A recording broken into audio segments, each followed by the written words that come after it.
Well, hello everybody, welcome back. It is Jeff again, coming to you from the Minecraft vanilla server, and I have made a significant amount of progress on this area.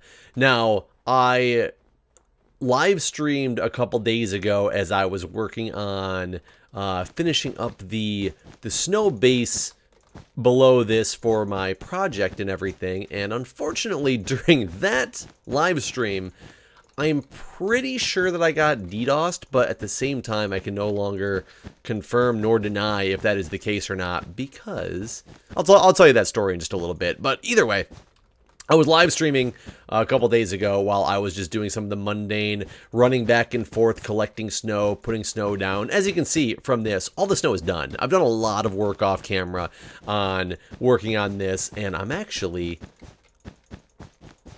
almost done with collection phase, and then it's just going to be a finalization phase of all of the cards. As you can see, what I'm doing right now is I'm filling in some of the hearts. So what I decided to do was I designed out my cards. So for those who don't know what is going on here, I am building a deck of cards for the Grand Texas Hold'em Mindcrack tournament. Yes, I know that we're moving spawn. Moving spawn does not mean that it's going to take this away. This is also going to exist. I'm still going to work in this area until I'm finished with the deck of cards, and then I can leave all the stuff behind, because once the cards are made, I don't need to make them again. I just need to make them once. It doesn't matter where we're at on the server, and it's going to be awesome. So I'm coming along nicely, and let me show you how it actually looks. Bam! What do you think so far? I'm thinking it looks pretty damn good. I'm impressed with myself for being able to do this. I originally was going to make it so that the cards were just a number, like a symbol in the center of this, and then the number in the corner. And then I said, you know what? Why don't I actually just go all out and make the cards look good? I have a deck of cards in front of me, and I started looking at it, and I was like, you know, it would look so much better if I were like for a 10 per se, just like I'm doing this one.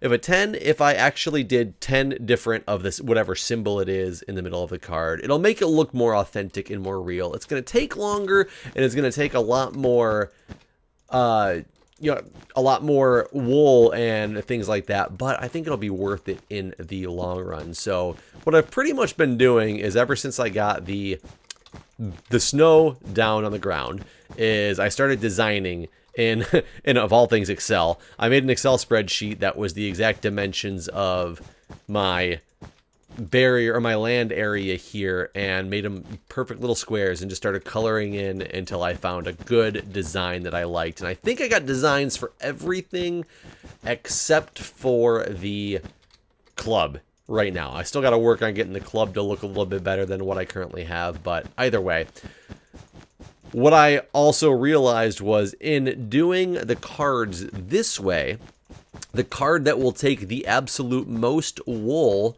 in order to complete is going to be the 10. Because once you get into the face cards, it's a whole different ball game, and I don't know what I'm going to do for them yet, because I'm not going to design pretty face cards. I just don't think I have the ability to be able to do that, as well as I don't know if I have enough room to be able to do that in my canvas here. But as you can see with this stuff, I think it I ran out. I think it looks pretty good. So I went and found some sheep way over in the jungle. They were really actually far away, and I took about half an hour or so for me to walk the sheep back. And I walked 2 of them back, and I made this little pen area next to a wheat farm, so I can start breeding them right here next to, just off the top side of the card, as you can see.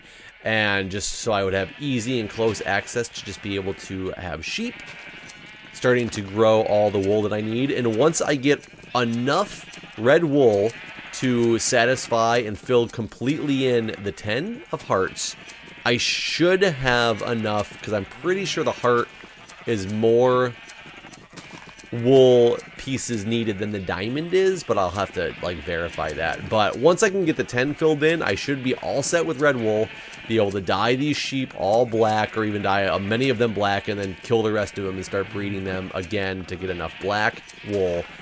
And then I should have enough wool to finish this whole thing, and it's just going to come down to taking the time and getting this done.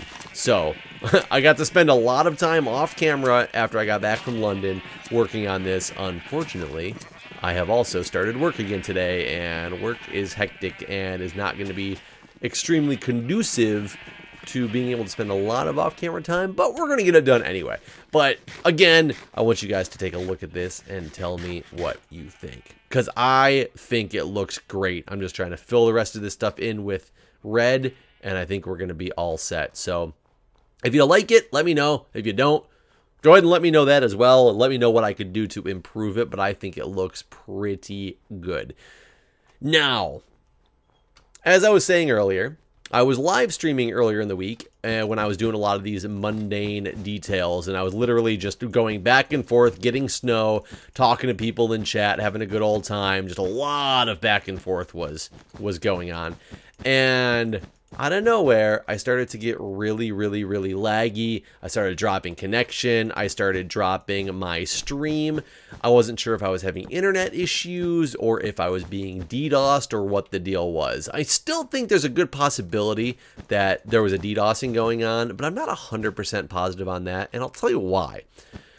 So when I got done, and I realized I just couldn't go on with the stream, though when I stopped the stream, after about 20 minutes, everything came back up and was working normally again, but it was after many times of, the stream dropping on me. So I don't know if I was stopped being DDoSed at the time that I stopped the stream, or if it was coincidence, because I decided I was going to call Comcast. Comcast is my provider, and I was going to call Comcast and ask them if they could look into it, because I was still having problems at the time I got on the phone with them, because of course, when it's like 2 o'clock in the morning and you try to call someplace like that, you end up on hold for like, an hour and a half, 2 hours or whatnot, because not many people are working during that time frame. So there's probably like one guy working the whole customer service for Comcast, and, of course I'm, stuck in line waiting for this one guy. And yes, of course, it was one of those situations where I waited on hold for about 45 minutes. It started ringing, it transferred me to somebody. Somebody picked up the phone and it immediately hung up. And of course, you have no recourse at that point but to start the call entirely over, because you can't just call a number and be like, hey, I just got disconnected. You just go back into that same queue that you just waited in the entire time. So of course, that spawned another hour of waiting on hold before I finally talked to somebody. So either way, whoever I talked to, most likely not their fault. Who knows? It could be their fault. It could have been the exact same person that purposely hung up on me, or it could have been an accident. I don't know. Whatever. Didn't matter. I was at this point, my internet connection was working okay, and I was still just sitting with my phone on speaker, and I was running around and just still filling in the rest of the snow. Which is how all the snow got done, is because I just kept running around while I was on hold and waiting for it. So I just kept filling in snow, and it worked, which was great. But I get on the phone with this guy on customer support, and he is probably from India. I mean, very thick Indian accent. So thick, it was really hard to understand what he was saying, which makes customer service calls difficult. However, I can muddle through, calls like that as long as he understands the problem I'm trying to describe. So what I did was I asked him, I said, look, I've been having intermittent connection issues for the last 3 hours. I told him I was live streaming. I do live streaming online, and it's possible that I was the victim of a DDoS attack. I said, can you look into, see if there's any outages in my area, and if not, is there any way that you can look through and try to see if I was, in fact, the victim of a DDoS attack or not? And I got so confused because this gentleman said, okay, let me look.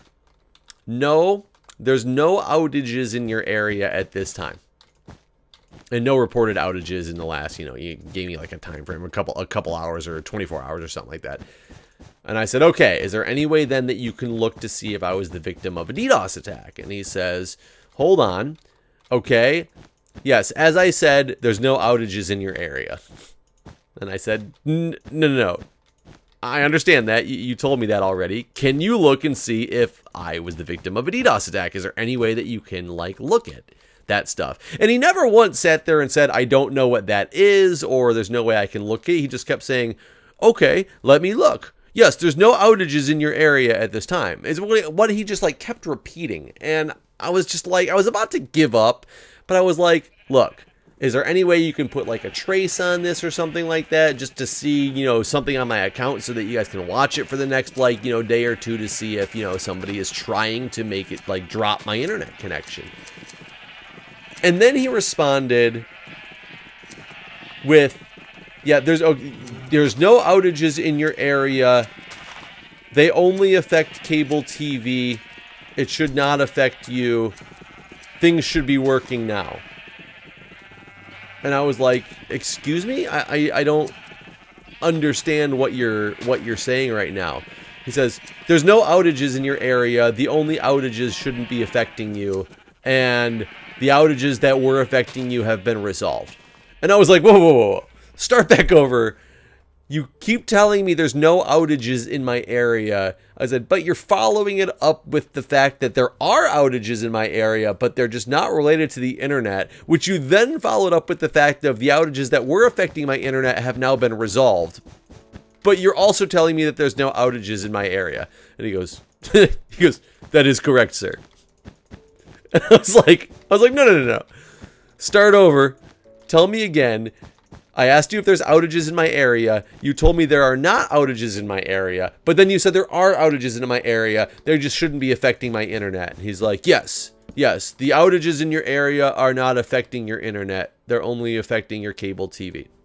And I said, but I don't have cable TV. I only have internet. Either way, you're saying that you're confirming that there were outages in my area, but they are not affecting the internet. And he goes, the outages that were affecting your internet should have been resolved. I've resolved them myself. They should be taken care of.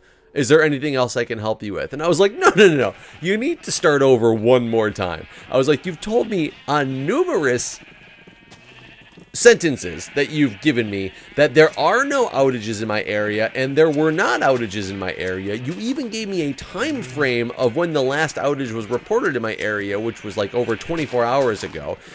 But then you're telling me that there are outages in my area, but they're just not related to the internet. And then you're telling me that there was outages of the internet that you've taken care of since we've been on this phone call, and therefore they should not be affecting me anymore. And he goes, that is correct, sir. And I was just like, I don't know what is going on here. And so I just stopped dealing with the outage thing. And I was like, so what you're telling me is things are fine now, that you've fixed my problem. And he goes, yes, I have fixed your problem. And I was like, okay, fine. That's fine. That's all I want to hear. I'm chalking this up to that he doesn't know what's going on. He probably doesn't know what a DDoS attack is. So therefore he's trying to come up with something to like bypass that part of my question. But he's now telling me that he single-handedly fixed the outages that didn't exist in my area. Or whatever. He can give himself all the credit that he wants. And then he goes, is there anything else I can help you with? And I said, no, I'm pretty sure that's it. Like, I'm done. We're all set. And he goes, well, I'm looking at your bill, and I noticed that you're paying, you know, approximately, what do you say, $110 a month for the services that you had. Or you have, or $120 a month for the services that you have. Because I could get that down to $99 a month with our new triple play option. Because triple play, of course, they always try to sell you on phone service. I don't know why. I can't imagine that they make money off of phone service. I don't know why all these cable companies want to sell you home phone service when everybody has a cell phone nowadays. And it's obviously not everybody, that's an exaggeration, but so many people have cell phones nowadays that the home phone is pretty much gone the way of the dodo bird. Yet they always still want to wrap you up in their phone service. And I would think it's just that they should just get rid of phone service and offer you a discount on the products that you would want and not have to support a third product. How come it's going to cost me $120 to have cable TV and internet, which, by the way, I don't even use the cable TV. It's just cheaper to actually keep the cable TV than it is to just get internet alone, which is the strangest thing in the world to me. So even ignoring the home phone service, why is it that it's cheaper to bundle me with my cable TV, because I have DirecTV because we get an NFL Sunday ticket. So the DirecTV is way better than the Comcast TV offerings, but I have it only because it would literally cost me an extra $30 a month to solely have the internet at the speeds that I have.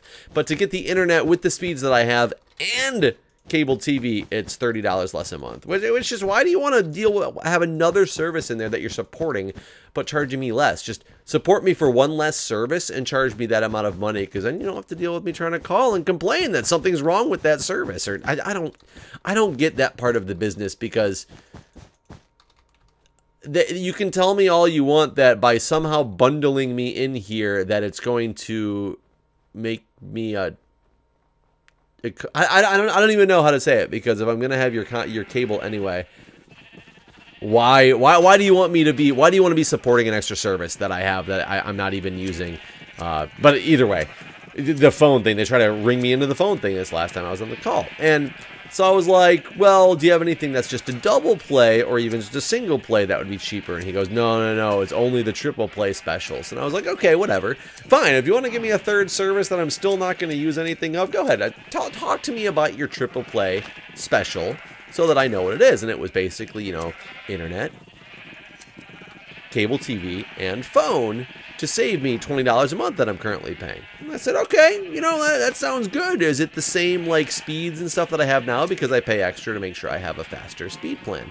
So he started talking to me about the speeds for a second, and then he goes, oh, wait. You asked about double play.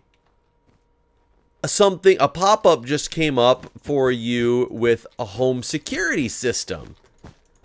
And I didn't know that, like, Comcast offered home security systems and things like that, but I guess it makes sense, because if you hook up your home security system, now that's a good business to be into, because if you hook up your home security system right to your, like, network and all that stuff, you pretty much have your, you know, your security cameras feeding into your network nice and quickly anyway, and it makes perfectly logical sense. And I was like, okay, but but it actually cost more. It was to bundle the home security system with my, I think it was not even with the cable TV, or excuse me, not even with the internet. It was like with cable TV or something like that, which was really strange, but it ended up costing more money. So I was like, no, I'm not interested in that if it's going to cost me more money. He's like, yeah, because I can't do anything that's going to save you any money. And I was like, well, let's go back to that other thing that you were talking about. And he's like, oh, no, that would cost more money. And I said, but you just told me prices and everything of what this thing would cost me to save me money on my bill. And he's like, yes, but it's not that. It's with the home security system service. He's like, yeah, I can save you money with the home security system. And I said, okay. Again, I'm confused, because you've now, like, double talked, like, multiple times on, you know, what I'm actually going to be, what I'm actually looking for at this point and whatnot. And he says, let me transfer you, and literally just transfers me. Just transfers me to a different department. He ends up transferring me to a guy who spoke very good English. I don't know if he was, like, who this guy was, or I know who he is, basically, but I didn't at the time. And he was just like, yes, technical support is, like, all he said. And I was like, technical support. I said, I was just transferred to you from, you know, this other guy who said that he was transferring me somewhere to talk about saving money on my bill. And he goes, you're in the technical support department of the home security system. He's like, you know, so he gets my account information and he looks at it all. And he goes, I don't know why this guy transferred you to me. He's like, for one, the sales department is closed, and, you know, anybody on the technical support teams should know that the sales departments are closed at these hours. He's like, but that's probably why you got to me, because I'm technical support and therefore I'm here all the time.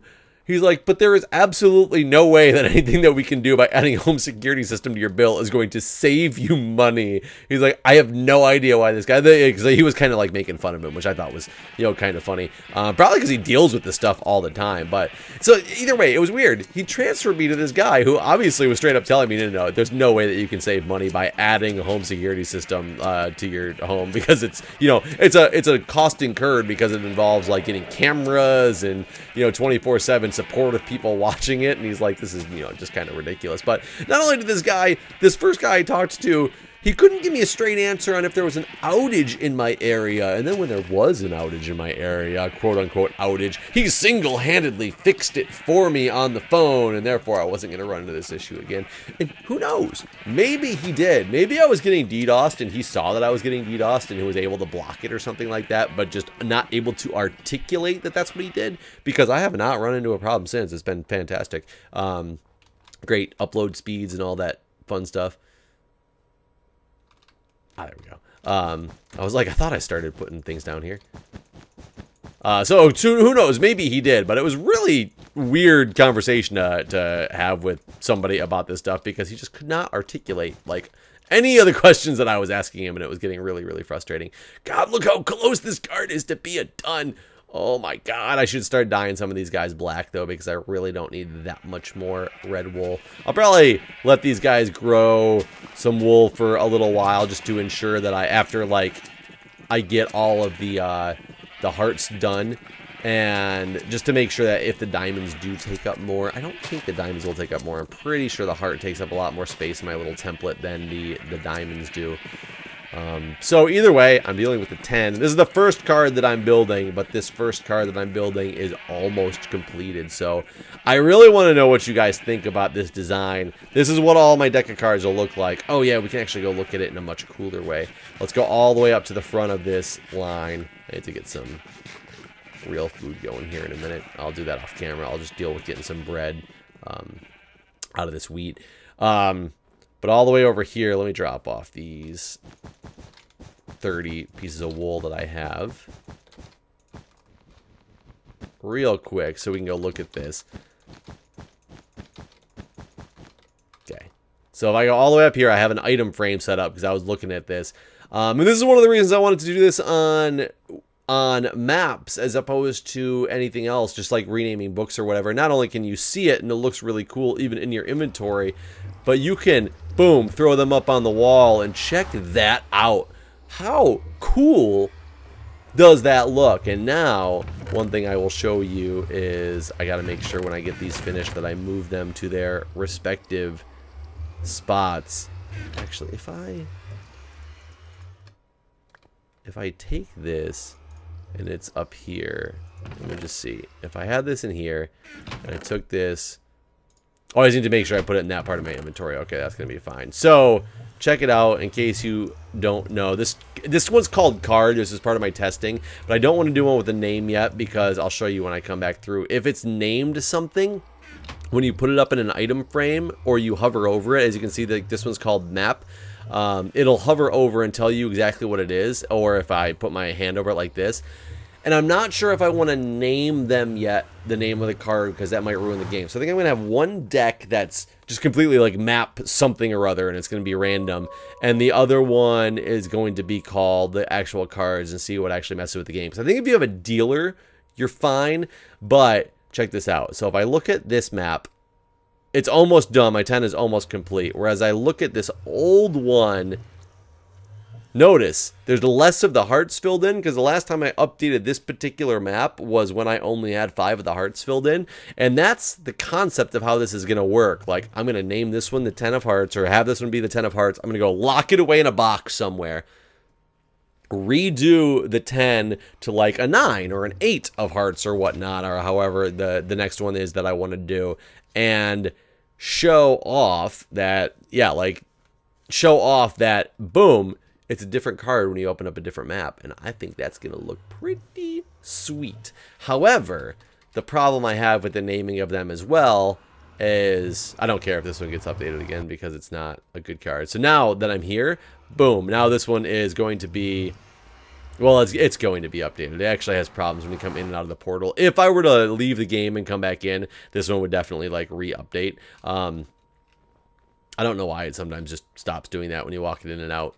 But if I put this up on the thing, this is another problem, is I've named this one card, and when I put it up here, it says card over top of it, and I don't know if I like that. So I don't know if I want to do the renaming of them or not. So that's something I have to look into. It's going to base on how the game plays and things like that. But either way, I'm curious if I just disconnect and reconnect right now, though. Let's see if it has already updated.